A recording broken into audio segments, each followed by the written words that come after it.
Rahasia. Ini adalah cerita ketika aku SMA. Aku harus pindah ke sebuah rumah tua yang besar di sebuah desa kecil.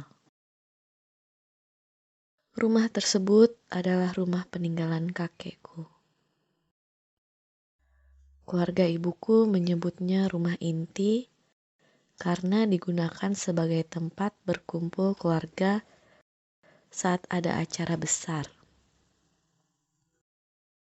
Aku dan ibuku memutuskan untuk pindah berdua. Ini karena kondisi kesehatan nenekku yang terus menurun. Sedangkan ayahku tetap tinggal di kota karena pekerjaannya. Hanya ibuku yang merupakan anak pertama yang mau merawat nenek di rumah tersebut.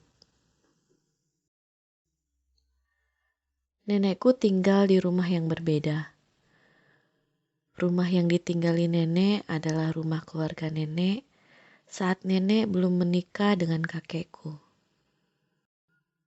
Rumah nenek berada di belakang rumah inti. Jaraknya tidak jauh. Mungkin hanya 1 atau 2 menit jika berjalan kaki. Meski begitu, aku belum pernah bertemu dengan nenek. Bahkan setelah 6 bulan aku pindah ke desa ini, ibuku tidak mengizinkanku bertemu dengan nenek karena alasan kesehatan. Aku tidak tahu seperti apa wajah ataupun sifat nenek. Aku hanya mendengar tentang nenek dari rumor yang tersebar di desa. Seperti yang aku bilang, desa ini kecil.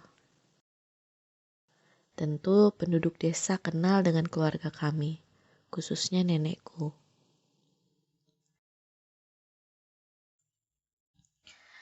Sayang tidak ada satupun dari rumor-rumor itu yang mengatakan bahwa nenek adalah orang baik. Malahan, banyak sekali rumor yang tidak menyenangkan tentang nenek. Sebagian besar warga desa tidak menyukai nenek. Nenek dikenal sebagai seorang yang membenci orang lain, tidak ramah, sombong, dan suka menjelekan orang lain. Hal itu sangat mempengaruhi kehidupanku di sini. Tidak sedikit warga desa yang menjauhiku dan menolak berinteraksi denganku. Mungkin hal ini pula yang membuat keempat adik ibuku tidak mau merawat nenek. Hingga pada suatu malam aku akhirnya dapat bertemu dengan nenek. Waktu itu pukul 7 atau pukul 8 malam. Nenek harusnya sudah tidur. Dan ibuku biasanya sudah ada di rumah inti pada jam itu. Aku baru saja selesai mandi. Aku masuk ke kamarku. Ketika aku sedang mengeringkan rambut, seorang mengetuk pintu kamarku. Aku pikir itu adalah ibuku. Saat aku membuka pintu, seseorang wanita tua berambut putih yang tidak aku kenal berdiri di depanku. Yang terbersit dalam kepalaku adalah nenek. Wanita itu kemudian masuk ke kamarku dan duduk di tempat tidur. Dia menepuk-nepuk tempat di sebelah dia duduk, menyuruhku untuk duduk di sebelahnya. Aku sebenarnya takut dan ingin segera lari. Namun jika dia adalah nenekku, akan tidak sopan jika aku meninggalkannya. Namun wanita itu tersenyum, terlihat sangat ramah. Aku tidak mungkin pergi meninggalkannya. Aku kemudian duduk di sebelahnya. Dia mengambil handukku yang masih aku pegang, kemudian mengusap-usap kepalaku, membantuku mengeringkan rambut. Dia menyuruhku mengambil sisir, dan dia menyisir rambutku dari atas hingga ujung rambut. Sambil berulang kali berkata, "Kamu cantik seperti aku waktu muda." Mendengar perkataannya membuatku tenang. Aku yakin dia adalah nenekku. Sebelum nenek pergi, nenek berbisik kepadaku, "Jangan bilang-bilang ibumu ya, ini rahasia kita berdua." Kami tertawa bersama dan kemudian nenek pergi sebelum akhirnya ibuku pulang. Tentu pertemuanku dengan nenek menjadi rahasia kami berdua.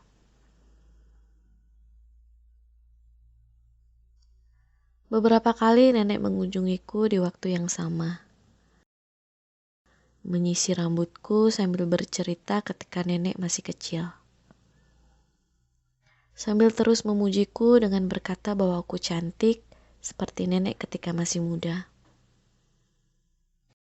Nenek sangat berbeda dari bayanganku saat mendengar rumor tentang nenek.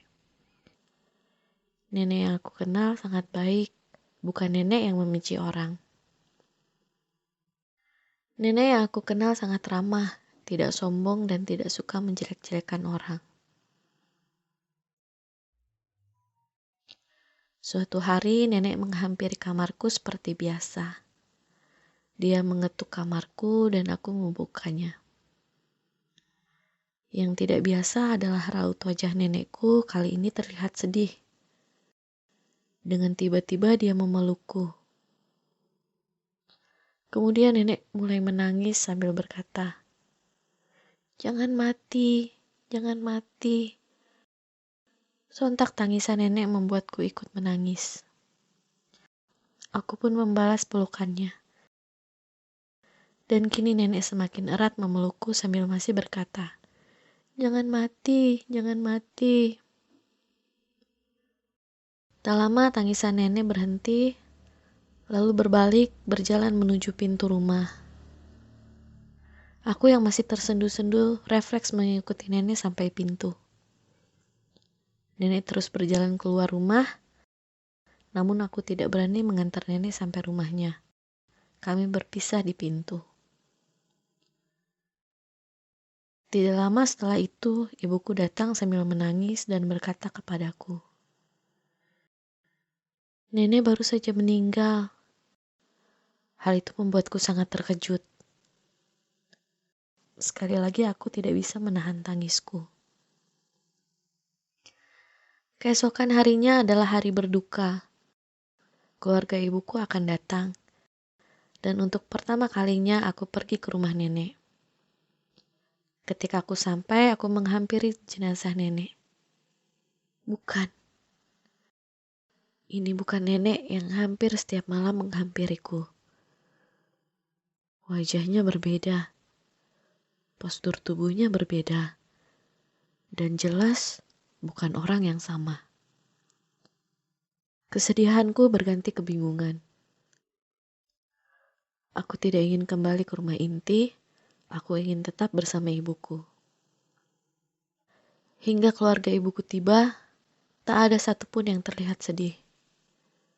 Bahkan satu di antara mereka berkata, "Akhirnya nenek lumpuh itu mati juga." Lumpuh? Bu, emang nenek lumpuh? Iya, nenek lumpuh. Sudah tidak bisa bangun, makanya ibu harus merawat nenek. Aku benar-benar tidak paham apa yang terjadi. Namun, nenek yang mendatangiku setiap malam bukanlah nenek yang selama ini ibu rawat. Tidak lama setelah nenek meninggal, kami kembali ke kota untuk berkumpul dengan ayahku. Namun, aku tetap merahasiakan apa yang aku alami dari ibu. Karena nenek pernah berkata, "Jangan bilang ibumu ya, ini rahasia kita berdua."